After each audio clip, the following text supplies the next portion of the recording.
Hey guys, welcome back to the show. This week we have a slideshow, a presentation for you. So if you're listening on iTunes or Spotify, no worries, because the slides are pretty boring. Well, that and I'm going to explain what's on the slides as well. You know what we do here. But if you want to, head over to YouTube and actually look at how well formatted these slides are, because I did a pretty great job. Anyways, this week, in our quest to learn ever more about our psychology, let's discuss Jung, not as a psychologist, not as a therapist, but as a philosopher. And we did this, it's probably been nearly a year now. I did the philosophy of the psychological types. I don't know if you guys remember that. And why do we do that? Why do we talk about the philosophy behind Jung's ideas? Because it helps us to understand the ideas better. It helps us to understand the types. It helps us to understand Jung's intention, what his intention was with it, so we don't get lost in the MBTI, that's all distraction. These are simply adaptations. This isn't your personality. This isn't who you are. This is simply how you adapt. So if you're high introverted, that doesn't mean, oh, I'm introverted. I'm shy, that I can't go and talk to anybody because that's my personality. That means, oh, I have a lot of introversion to not compensate for that, because it's not an unconscious compensation, but on my quest for maturity, my quest towards the center of mandala, the totality of my personality, my Christhood, I need to integrate extroversion. Okay, so it helps to look at the philosophy behind these ideas to do that so we get a better grasp of them. And let's do the same thing with Jung as a psychologist, but also as a philosopher. Let's look at the philosophical foundation of Jung, is what I'm saying, to see what he offers. Because I think he can offer us something really powerful, and it's not just this nebulous unconscious that doesn't make any sense and it's all mystical and woo-woo. I think what he did was there is a major shift, well, maybe not major, subtle, but important shift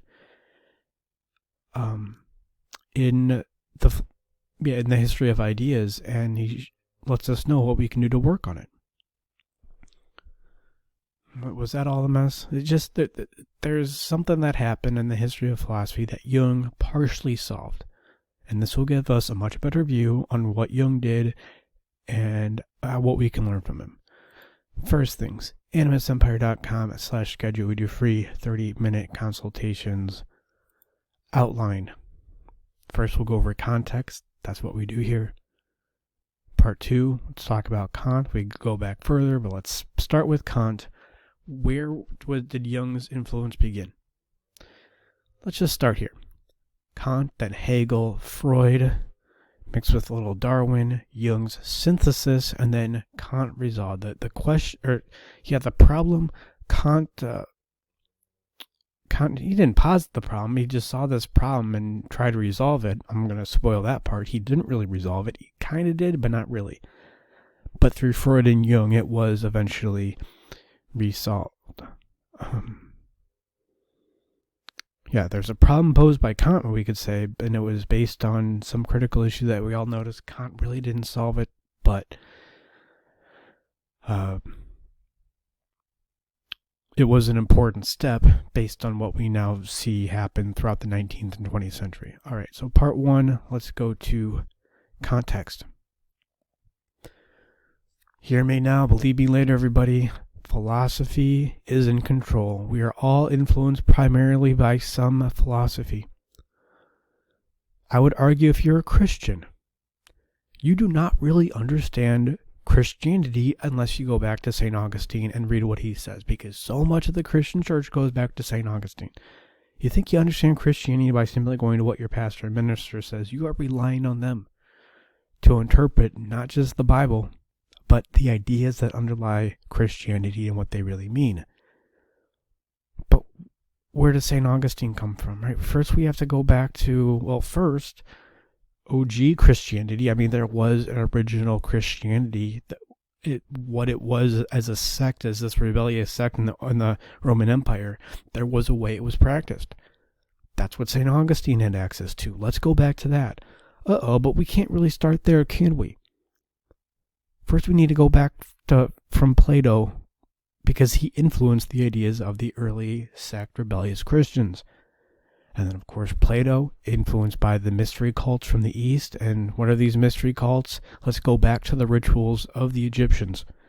Do we really understand Christianity unless we first understand the Egyptians, their rituals, why they did them, and what we can learn from them? I would argue no. I would argue on some level you are a fiat Christian. Not here to, if you are a Christian, that's fine, of course. I'm not here to call you out too much in your belief, but hey, let's get serious here. What do you really believe? What is really going on? Have you gone back to the original Egyptian rituals and tested them epistemologically? Do they really align with what your view of humanity is? Maybe they do, maybe they don't, I don't know. Same thing with liberalism, though. I would guess I'll just use liberalism in a modern sense, maybe leftist sense. Where do so many of liberals' ideas come from, or the left's ideas come from? Marx. Can you really say that you're a liberal? Unless you go back and read Marx. Learn about his theory of labor, because you may have never heard of his theory of labor, or alienation, or materialism. You may not have heard of these, but they are influencing your beliefs. If you haven't gone back to Marx and again strength tested each one of his assumptions, each one of his premises epistemologically, then you're just calling yourself a liberal because that's probably most of the people of the city you live in are that, so you want to be that. You work at a law firm that's run by boomer guys who, were on the Berkeley campus in the 1960s. It kind of just trickles down throughout the firm. Yeah, it's just better to say you're on the left, more liberal, voted for Biden, Black Lives Matter, the whole thing. It's just a better way to get along in the world. You're not really that. You could be, but you don't really know. But again, like with Christianity, do we end with Marx? No, I think you have to go back to Hegel, because he presented another side of the situation or another side of liberalism in the 19th century that Marx didn't. He presented the idealism. I mean that as a metaphysical view. He presented the idealism behind liberalism.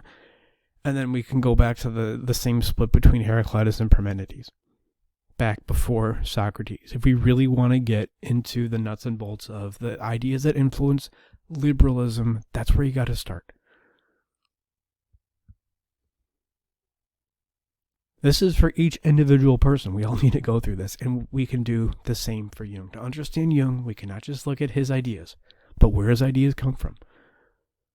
There was Freud's influence, yes, but Jung didn't meet Freud until he was a grown man, right? What was the milieu? And I don't think this would be that important to suss out every one of ideas that influenced Jung, but I think what he did for psychology and philosophy as well is subtle yet crucially important. There's something going on. And in the 19th century, Jung, in a sense, digested the dominant thought of the 19th century and excreted, let's say, a new understanding of man. And in doing so, he helped solve the split that has plagued philosophy for a long time. Okay, so that's the context. That's why we're doing all this. Let's see if I can hurry this along. So, part 2. Let's begin with Kant. I could really go back to the split between Heraclitus and Parmenides there, and I could talk about Plato, but let's keep this episode to some reasonable amount of length. Let's start with Kant. What did Kant do? He supposedly reconciled two different epistemologies, two different dominant epistemologies at the time, around the end of the 18th, early 19th century. And the two epistemologies were empiricism and rationalism. Don't worry, I probably heard of these if you've been listening to any 3 of my episodes, but let's go back and discuss what they are. It's really two kinds of knowledge, two kinds of epistemologies. We have empiricism on one hand, we have concretes, we have particulars, and we have facts. And then on the rationalism end, on the idealism end, we have abstractions, universals, and truths. Truths, they come from facts grouped together. That is where truths come from. They come from facts. So an example is we have a table and a chair. Now, we look at these, and they are two different particulars, but we understand that they have a similar sort of purpose, so they look kind of similar, but that's really not the point. They have a similar purpose in the same context, so we can group them under the particular universal. Yeah, not the particular, but the universal furniture. They're different, yet they have a similar kind of purpose. This is done, and how can we do this? Because we notice similarities essential to what each particular is, and discard the differences that do not matter. That's what we're doing here. Another example is the theory of evolution. This is a theory is just a well-constructed truth. What happened here? Right? Darwin went to Galapagos and he looked at the finch beaks. There are two different facts, two different kinds of beaks, based on the nuts that they had to eat, based on where they were and whatever microclimate on the Galapagos. And he extrapolated this huge theory out of them. We're looking at similarities among particulars, grouping them together in an intelligent way based on the essentials of those particulars and deriving a truth from them. So during Kant's Florite, during the time that he flourished, there were two different views of this overall process of knowledge. On the one hand, we had rationalism, which said that we can have ideas without experience. We can have truths without facts. Think Jordan Peterson. This is what Jordan Peterson represents in our current cultural divide. Then on the other side, we have empiricism. We can have experience. We do have contact directly with reality, but we can't really, there's no one to say how to group the particulars, the particular facts of reality in a correct way. Who's to say? The split, therefore, is between, and this is Sam Harris, dominantly. So the split, therefore, is between ideas and facts. We can either have ideas without facts, or we can have facts without ideas.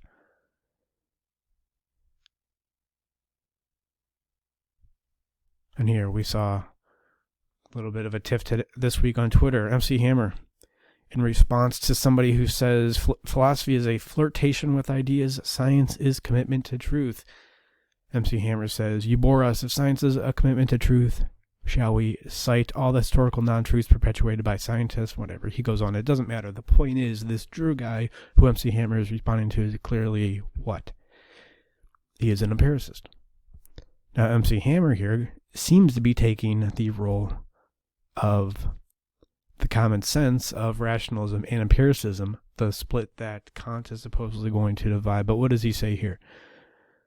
When you include the measure meaning, we can't really know reality directly. All we have is truth. MC Hammer implies a rationalistic, idealistic view of this. Okay, so what about common sense, right? Can't we just say we look at facts of reality from which we can form ideas? Doesn't this make the most sense? Right, this is what Aristotle would say, but clearly this isn't good enough, because Kant looked out at the world, not only just the rift between empiricists and rationalists, but we disagree about facts all the time. We can have two people looking at the same fact and have a completely different interpretation of that fact. Or two facts, right? We need to connect a dot here to form a kind of a conception. So what's going on? What exactly is common sense? Is the question. So an example of this whole process, if it's even a little bit confusing still, is the palettes of experience example. We have pellets of experience, and we notice are orderly for whatever reason, either their color or their shape. An empiricist says orderly pellets don't mean they're orderly. A rationalist says they don't even need to look at the pellets to create order out of them, because God or something else imbues us with ideas that tell us which order to place in these pellets of experience. So Kant's approach here is to understand that we need to group these pellets well, because that's philosophy. You can't just not group the pellets. Not grouping the pellets would simply, it wouldn't even be science too. Yeah, somebody should go tell that Drew guy that science is a kind of philosophy. When you are doing science, you are taking a philosophical approach to reality. But anyways. But an intelligent group of pellets clearly rests on more than experience, right? So in a way, rationalists are right. However, we also know our minds cannot give us innate information about reality, because this would literally commit the fallacy of begging the question, how is the information given to us and by whom? Who gave us these ideas, this innate idea in the first place? So Kant both rejected rationalism and empiricism. Rationalism, even if we do have innate ideas, we have no way of knowing they give us information about reality. And he also rejected empiricism because it only leads to facts and not truth. This is nonsensical. Why would you be a philosopher and not study truth? Like a biologist who studies iron ore. You're not even doing biology then. It's not like it's irrational. It's just nonsensical. So how do we get the form from matter? And this is really the basic question of any philosopher worth reading, by the way. You have a bunch of philosophers throughout the history of philosophy who either focus on the rationalism, they accept those premises and go with it. Or they accept empiricism, they accept those premises and go with it. The real good philosophers, the ones that you all know, are the ones who struggled with this split. You probably know Kant, because he struggled with this split. Even Socrates / Plato, before the split was openly recognized, they struggle with it. Aristotle, of course. Ayn Rand, she definitely struggles with this. Nietzsche to some degree, but, for example, not Descartes. He starts with the rationalist assumption. So everything else that he says in the meditation, right, it's internally logically true, but that doesn't mean it's true in the face of reality. We'll get to it. So Kant's conclusion, there's a bunch in this slide, but I really want to make this as clear as possible. Kant's conclusion is this: is the mind, in fact, makes truth possible. Doesn't know innately without experience, but performs the formation of the truth itself. That is, there cannot be a reality as we understand it without our minds. In a sense, our preconscious minds process data as it gets the data from reality, because that reality reaches our conscious minds.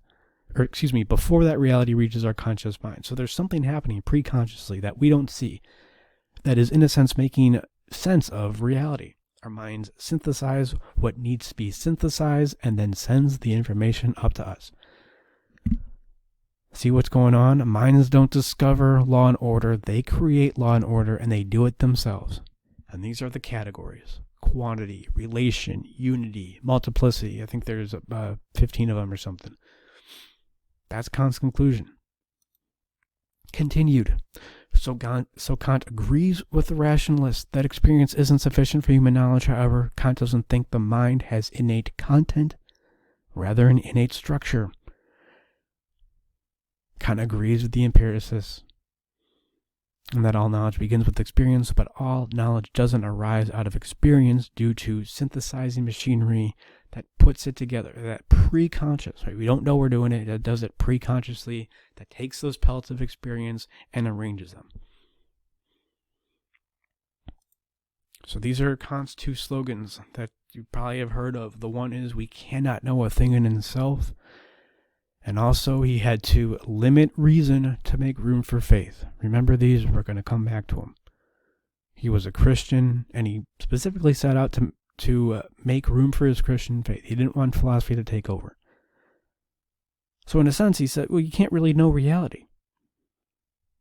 We can know the categories, but, to know a thing in itself, you can't do that.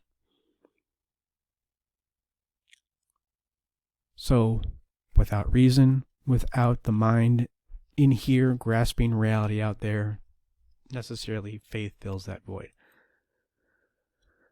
So Kant did answer the split in philosophy. He did, but he created a new split. What error does he commit? Now there's no longer two kinds of knowledge. There are two kinds of worlds, the noumenal and the phenomenal. The noumenal, how the world really is, and the phenomenal, how the world appears to us. Kant shifted the location of the problem. Like the rationalists before him, he merely moved the problem back. How this goes, in a sense, is the empiricist could say, okay, so for example, the fire is hot today doesn't mean it will be hot tomorrow. That's what the strict empiricists, human empiricists would say. But Kant says the mind is so structured that the fire will be hot tomorrow. But the empiricist rejoinder to this could simply be, well, how do you know that the mind will be so structured tomorrow? Let's move the question back. He, in a sense, begs the question. He noticed the fallacy of begging the question in the previous philosophical split, but he creates his own. So objectivity, it's not equal objectivity. That's what we were going for. It equals collectively subjective.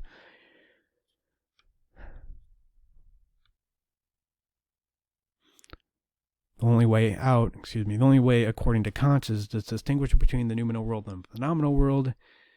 Is the noumenal world is anything derived through the inexorable nature of the human mind, to use his words.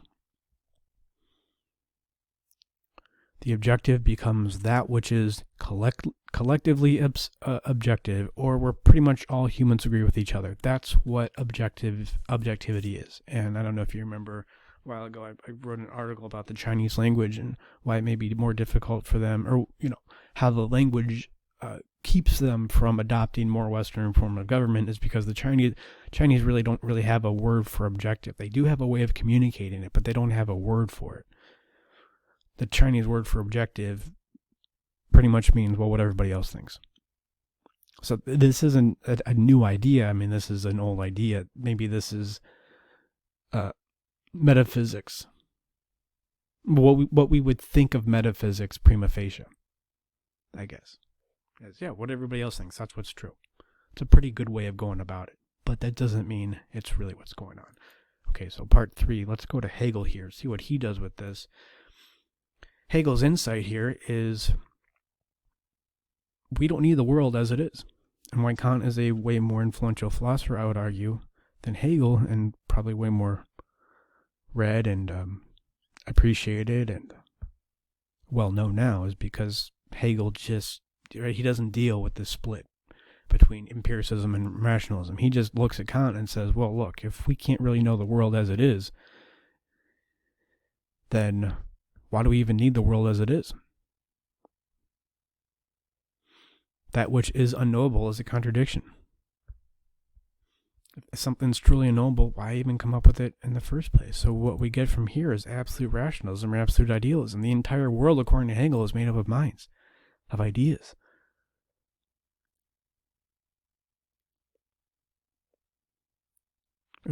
So in this respect, because the entire world was consciousness, Hegel proclaimed the entire universe was knowable and understandable, metaphysical optimism, and this was really popular around the end of the 19th century.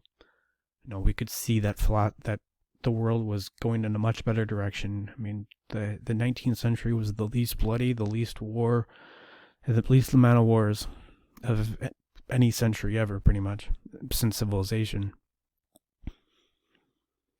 But what did we have to do? What was the sacrifice for this metaphysical optimism?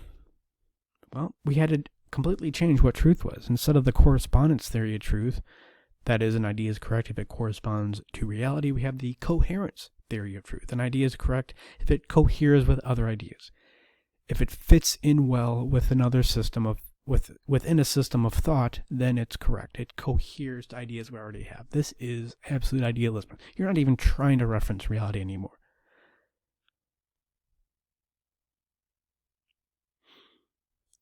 So we didn't reconcile truth with facts. We just kind of got rid of facts and completely warped the definition of truth.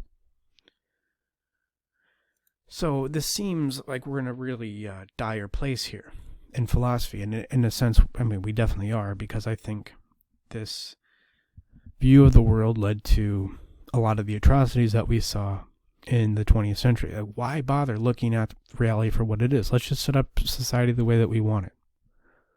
The old adage, which I don't think is really true, but it's true to some degree. Communism works in theory, not in practice.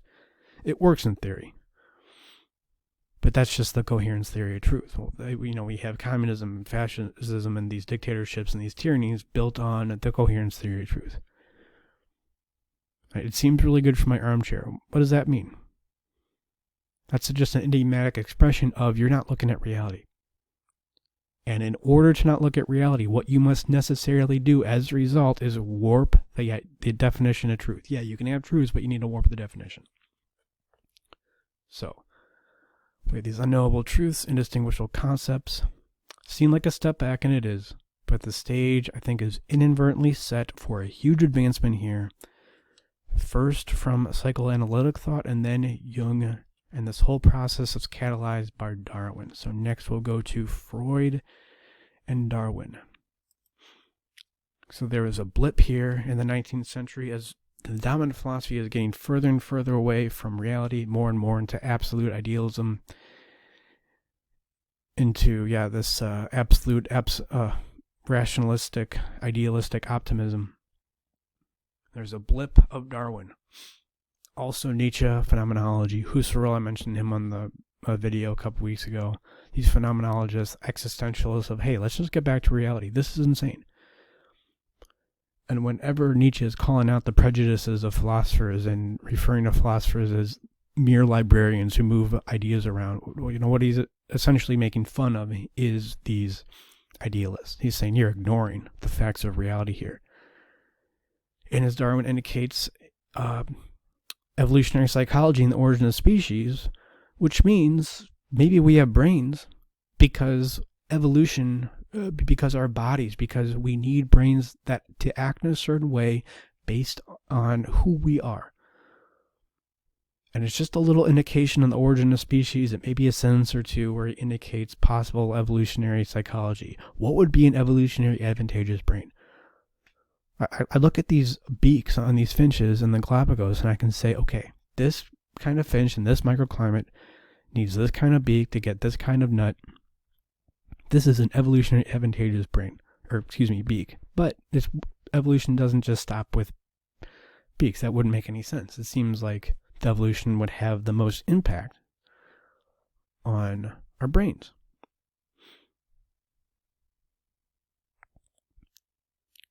So this opens the door for a similar conclusion on the Darwin existentialist side. And that similar conclusion is whether you're a Kantian, an idealist, or a strict empiricist. Now, again, the same conclusion is our thoughts are not our own. An evolutionary advantageous brain, of course, is the one that would get us to act and think in ways that we most likely need to act and think to help us for both survival and reproduction. So we think we have these thoughts, and this is what Nietzsche was saying in The Will to Power. We think we have these thoughts. Actually, the thoughts come from some deeper part of us, some unknowable part. But this is good because now at least this is a step back to reality. A step back to tease ahead a tad, looking at Kant's categories in a little bit more correct way from the correct perspective. And then we have Freud's insight here. Freud did a lot for psychology, and in a sense we are all Freudians. But he shifted the problem left by Kant. Not in philosophy, but rather in psychology. We're not looking at reality anymore. That this is a field now that doesn't claim to look at reality. This is a field, psychology. It's how we relate with ourselves, where philosophy is how we relate with the world outside of us. It's relation with the subjective versus the objective. The categories, in a sense, become instincts and drives. So, for example, classical drive theory says, hey, we're the product of our innate drives. We cannot know or change our drives, only learn to live with them in what Freud would call ordinary misery. So there's a reality out there that we can't really perceive because our drives and our instincts have really taken over. This is Kant's category, again, shifted to the psychology, our psychology, to the psyche. But this leaves a big gap. What Freud inadvertently does is it leaves a gap. As long as we can become aware of the categories, and Freud did think we could become aware of the categories. He just didn't think we could change them. The categories in quotations, if you're listening. We can use them to connect with reality. This is the split. This is the gap here. Little lacuna, the hole that Freud leaves. We can use these categories and quotations to connect with reality, not in spite of the categories, rather because of them. Yes, our mind definitely has an innate structure, or maybe not an innate structure. Well, yeah, it has an innate structure, but it has a way that it's kind of programmed to deal with the world. Like the electromagnetic spectrum, right? We only see a small portion of the entire electromagnetic spectrum. But does this stop us from interacting with reality? Or can we use this information? Can we use our awareness of how limited we are of the entire electromagnetic spectrum to engage with reality on a deeper way? That is, we relate with ourselves better, and then we can relate with reality better. So maybe there's not as much ordinary misery here as Freud previously thought. So let's go to Jung's synthesis. What did he do with this? Exactly what I said, I guess. I got ahead of myself. It's precisely because our mind has an identity that we can see the world for what it is. This is Jung's point.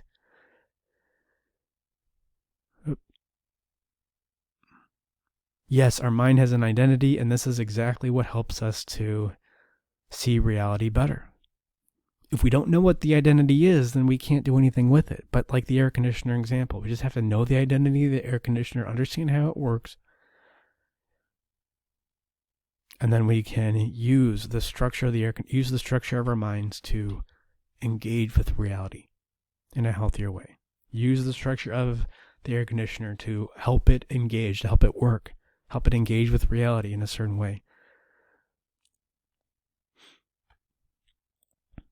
So, what did Jung say? There is a nature of the unconscious. Yes.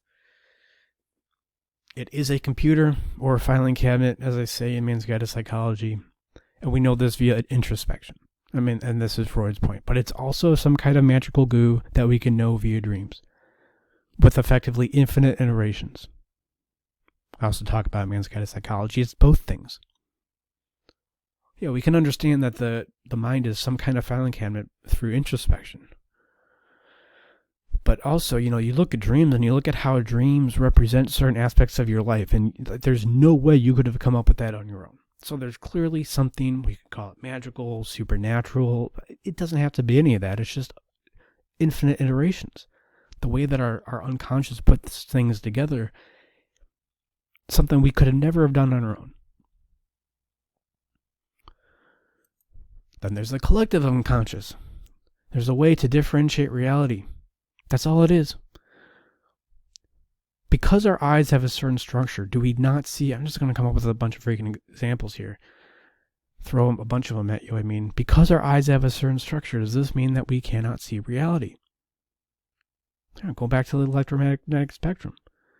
We actually use our eyes. It can only see, without any help, a certain aspect of reality. We actually use them to see more of what is really out there, like the entire electromagnetic spectrum, all the way up to from infrared to ultraviolet, gamma rays, whatever it is.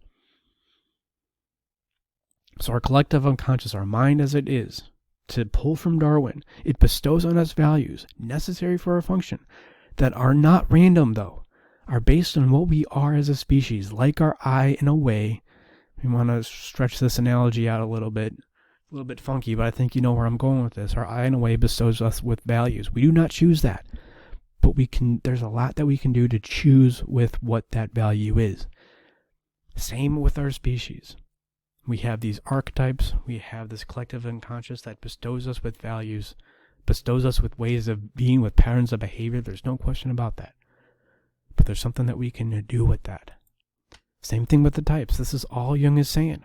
These are just ways of connecting with reality.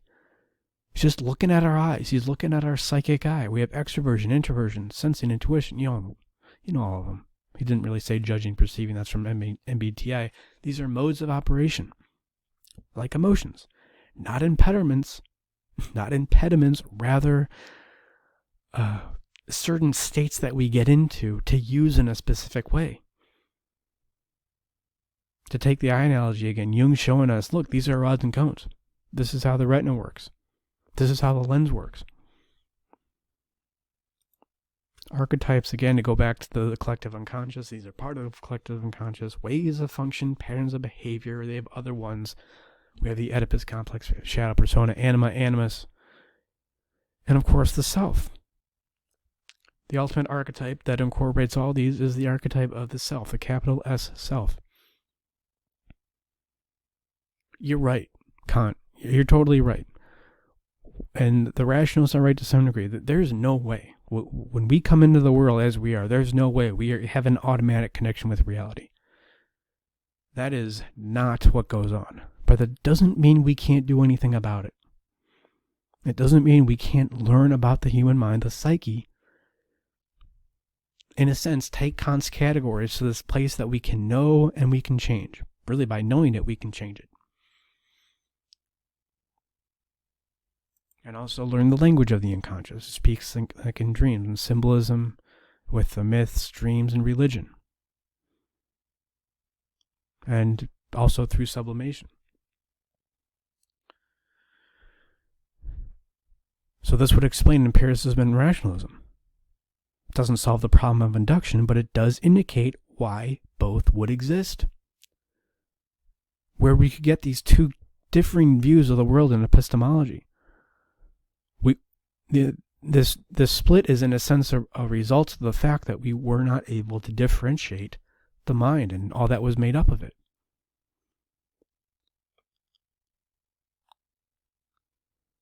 So this is the resolution of Kant. This is Kant resolved. So what was the problem again? Well, Kant was wrong, right? He pushed the question back. He begged the question. But ultimately we can see where he's correct. And the problem is, how do we reconcile this? How do we reconcile the fact that we can have two people, both very intelligent, look at the same 2 or 3 facts and have 2 completely different interpretations based on these facts?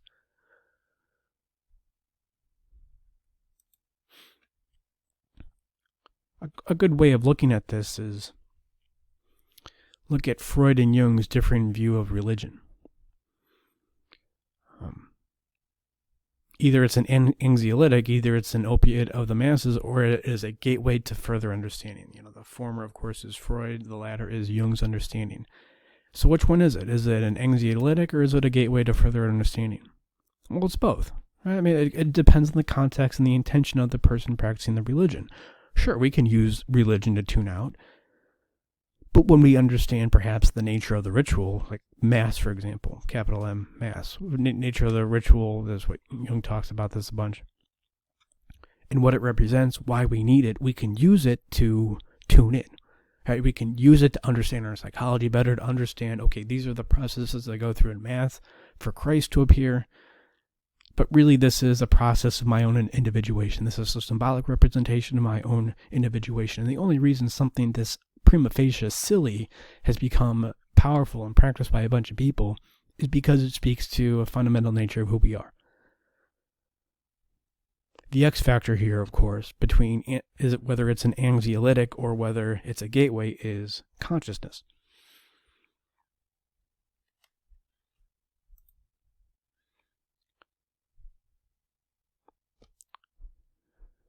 So what we need to do here is not just stop at the categories, but integrate the categories. Look at what the categories really are. Really take a look at the structure of the mind. See what it is, how it works, like we would do with an air conditioner. And we discover the structure through observation and integration. This is what Jung did. Right? We look at the big 5 personality traits. Everybody talks about those like they're real, and maybe they are to some degree. But again, they're just descriptions. It's just a description of what we see in the surface. What of those big 5 personality traits can you actually change? I would say all of them. Neuroticism to a lesser degree, but all of them. But how do they come up with those big 5 personality traits? They just took a bunch of adjectives from the dictionary. That's all they did. They just took a bunch of adjectives that describe personality in the dictionary and said, well, there's pretty much 5 categories here. There's 5 things going on. That's all Jung did. I mean, I think we're at, I'm always ripping on research, on psychological research, and how it really doesn't go anywhere because it's not psychology isn't really a science yet, because we do not have a well-constructed constructs. We do not have solid constructs. There's a few. But gee, isn't it funny, those few constructs that we do have in psychology, nobody wants to look at. Like IQ. IQ is a pretty good construct. Valid. Reliable. So all this psychology research is a waste of time and a waste of money, but the real waste is these grad students need to be in practice, observing people, even if you're going into research. You're not interested in people, you're not interested in doing therapy. If you're in clinical psychology, you got to be observing people. Because it's this kind of observation that Jung did that led him to, I think, the conceptualization, the integration of Kant's categories in a more healthy way, in a way that actually connects us with reality, not impedes our connection with reality. And also, to the question of can we ever really know reality? Well, yes and no, right? Just like science. Can science really ever give us a final say on the truth? Well, yes and no. If we understand that a scientific theory is right in a certain context, that it is a process and not a destination, then yeah, it does tell us what's right. Does it give us absolute capital T truth of any kind? No, I would say only philosophical principles wouldn't be able to do that. Philosophical principles without which we wouldn't be able to, for example, use science in the first place. But it's all about context. Is this right? Are we certain of this theory, for example? Depends on the context. Depends on the ideas that you are in reference to. So while Kant's slogans were we can't really know a thing in itself, Jung's slogan would be we can know a thing in itself when we know the unconscious. There's a step here. And isn't it funny? This step is symbolized pretty well in the Trinity or the Quaternity, the Father, Son, and Holy Ghost. You have the Son meeting with the Father to create the Holy Ghost, the numinous experience that is the Holy Ghost. Of course, now since the 1950s, there's the Quaternity, right? So the Son uses the unconscious, the evil, the so-called evil feminine, to integrate with the Father to create this numinous Holy Ghost experience. Yes, we can't know a thing in itself when we know ourselves. And instead of I limit reason to make room for faith, what did Jung say? I amplify that which faith symbolizes to make room or to make reason even more accurate. There, I should just try to read my freaking slides instead of trying to be all creative and speak off the top of my head. I amplify that which faith symbolizes to make reason more accurate. Subtle but huge, and I would say this insight into the categories, first the turning of the categories psychological, and Jung's insight into them, Jung's integration of them, our developing of our understanding of them, and how we relate with them. This would never have happened unless Kant made his point in the first place. So while we could look at Kant and say, well, this was, you didn't really do anything here, you just made it worse for everybody because you just shifted the problem. It ended up being a step in the right direction. And I think, as Jung would say, what the conscious is there for is to know the unconscious, right? That's what it naturally does. And what the unconscious naturally does is it erupts into the consciousness. It erupts into our ego consciousness. And really when you see neurosis is you have a block there. You have either the ego consciousness blocking the unconscious, or the unconscious not coming up properly, like just being too distracted in a sense for us to really listen to it for what it has to say because we're afraid of it. So you have to wonder, it doesn't matter what terrible steps philosophy makes or psychology makes, there's always going to be some way of managing it to not, in a sense, individuate culture, which will need to individuate, to integrate the different concepts, to integrate the various concepts of culture in a healthier way. That's what a healthy philosophy and psychology is, but what this looks like in the individual psychology is our own individuation. So we have philosophy in some, we have philosophy disconnected the mind from reality. But what happened to ease this split as philosophy becomes more psychological. So there's less skepticism, and Jung says, let's go a step further and manage this new psychological philosophy. And I would say, let's go a step even further and manage this unconscious, manage this relationship, manage our relationship with the categories. With these parts of us that seemingly, when we first come in contact with them, they seemingly disconnect us from reality, but the better we can become aware of them, the more we can integrate them, the better we can form a relationship with them, we can actually use them to connect with reality, right? Not in spite of them, but because of them. This is just further integration along the same lines. Let's go a step further. Let's be more specific with what Jung says, and that's what we do here at Animus. We have an anxiety diagram. You know how in these, we have our anger diagram. How do we manage the unconscious? How do we make sense of the unconscious when it erupts? And how do we use the natural propensity, the natural orientation of our consciousness, which is to dig at the unconscious? How do we use this in the best way possible? This is how we do it. This is at least the beginning of how we do it. If you have any questions, animus@animusempire.com. And of course, we do free consultations. We can help you manage your issues. This is all a way of saying we can help you manage your issues.